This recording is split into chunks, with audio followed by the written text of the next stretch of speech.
ويتم تقديم طلب من عندنا إلى اللجنة في نهاية التصويت حتى يصير سياق على كل درەنگانێکی شەوی ڕابردوو پەرلەمانی عێراق پرۆژەی یاسای بودجەی ساڵی 2021 پەسەند کرد کە ماوەیەکی زۆر بوو لە نێوان هەرێم و بەغدا و ناوخۆی لایەنە شیعەکانیش مشت و مڕی لەسەر بوو. بەپێی یاساکە کۆی بودجەی عێراق 129 تریلیۆن دینارە، پشکی هەرێم 9 تریلیۆن و 800 ملیار دینارە و 2 تریلیۆنیش بە شێوەی کاڵا و کەلوپەل کە خواردن و دەرمان و پێویستی دیکە دەگرێتەوە دەدرێت بە هەرێمی کوردستان. نعم الموافقة حاصلة. بەپێی مادەی 11 بودجە کە تایبەتە بە هەرێمی کوردستان، حکوومەتی هەرێم ڕۆژانە 460,000 بەرمیل نەوت بەرهەم دەێنێت.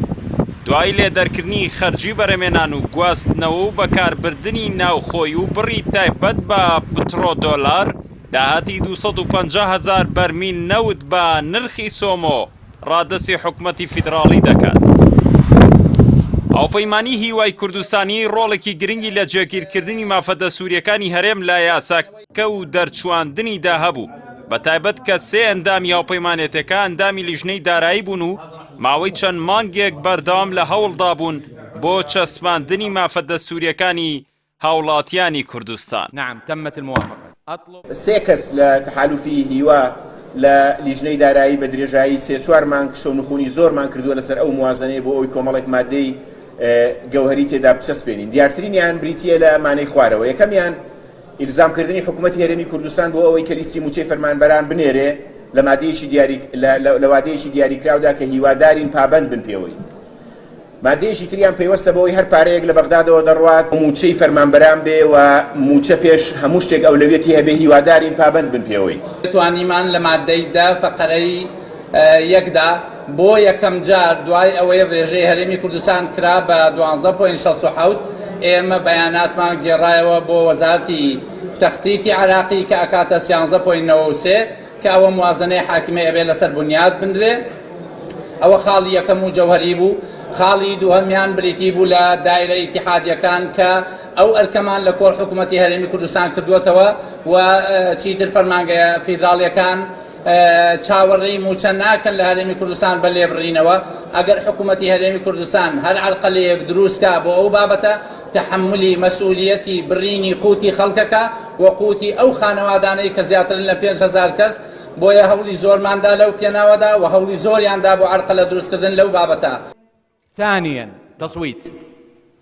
سەبارەت بە دەرچواندنی یاساکە سەرۆکی حکوومەتی هەرێم لە ڕاگەیەندراوێکیدا دەڵێت ئەم یاسایە لە یەکگەیشتنێکی باش و پێویست بوو لە نێوان حکوومەتی فیدراڵی و هەرێمی کوردستان، هەرچەندە هەرێم ئەوەی کە دەیویست و داوای دەکرد بەدەستی نەهێنا.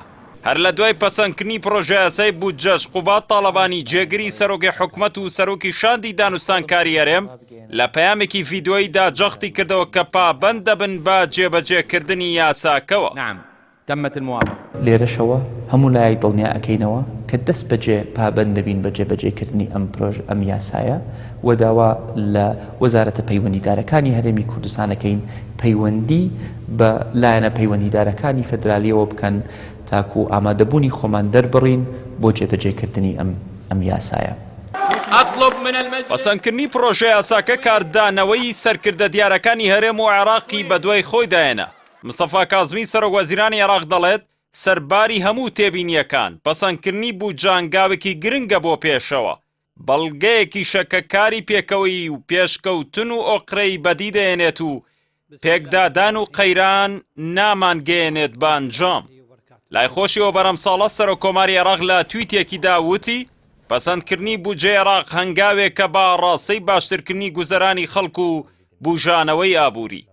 هەروە نێچیرڤان بارزانی سەرۆکی هەرێمی کوردستانیش پێی وایە پەسەندکردنی بودجە دەتوانێت سەرەتایەکی باش و هەندەری چارەسەری کێشەکانی دیکەی هەرێمی کوردستان و حکوومەتی فیدراڵی بێت. یەکێک لەو بابەتانی کە جێگای مشت و مڕە ڕادەستکردنی داهاتی 250,000 بەرمیل نەوتە ڕۆژانە بە نرخی سۆمۆ کە لەلایەن حکوومەتی هەرێمەوە بەڵێنی دراوە. ئاوپەیمانی هیوای کوردستانی پێشتر داوای کرد کە حکوومەتی هەرێم لە بری داهاتی نەوت خودی نەوتەکە ڕادەست بکات بۆ پێی بە سوودی هەرێم تەواو دەبێت، چونکە جیاوازی زۆر لە نێوان نرخی فرۆشتنی نەوت لەلایەن هەرێم و سۆمۆوە هەیە.